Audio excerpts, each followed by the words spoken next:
In the late 1980s, the Nintendo Famicom was taking Japan by storm, but it suddenly faced an embarrassing crisis that shook the foundation of its brand. The opponent was not Sega or Konami. It was a company that made unlicensed adult games called Hacker International, or HI, and it used borderline copying to push Nintendo into a corner. In 1986, the predecessor of HI, Showa Tsusho, released a game called Super Maruo. Just the name alone was outrageous, clearly trying to ride the popularity of Super Mario Bros.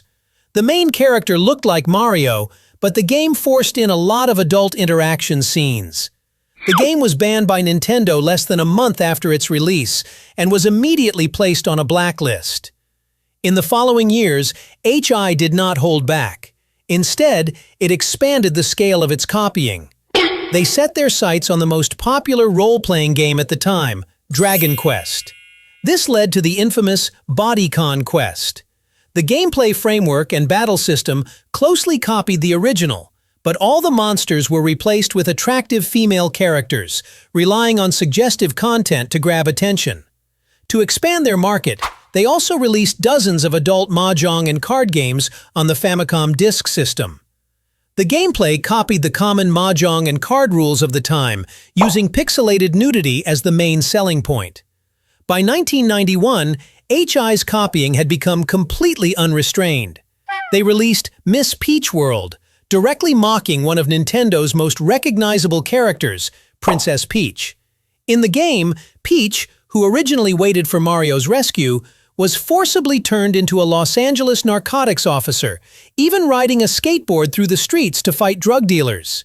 These unlicensed games did more than just cost Nintendo money. The real damage was to the brand itself.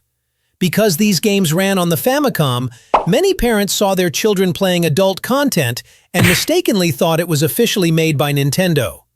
At that time, the Famicom was marketed as a family entertainment system, and this misunderstanding hit the core of Nintendo's brand, making it far more serious than ordinary piracy. Starting in 1989, Nintendo's legal team launched a formal counterattack. Nintendo worked with distributors to block all illegal cartridge channels and sent mass warning letters to stores selling HI products. At the same time, they filed lawsuits against HI for its piracy, and in 1992, Nintendo won, forcing HI to pay financial compensation. This piece of history proves a famous saying: never try to challenge Nintendo's legal team lightly. From Super Maruo to Miss Peach World, anyone who touches Nintendo's core intellectual property will eventually face the full force of the law.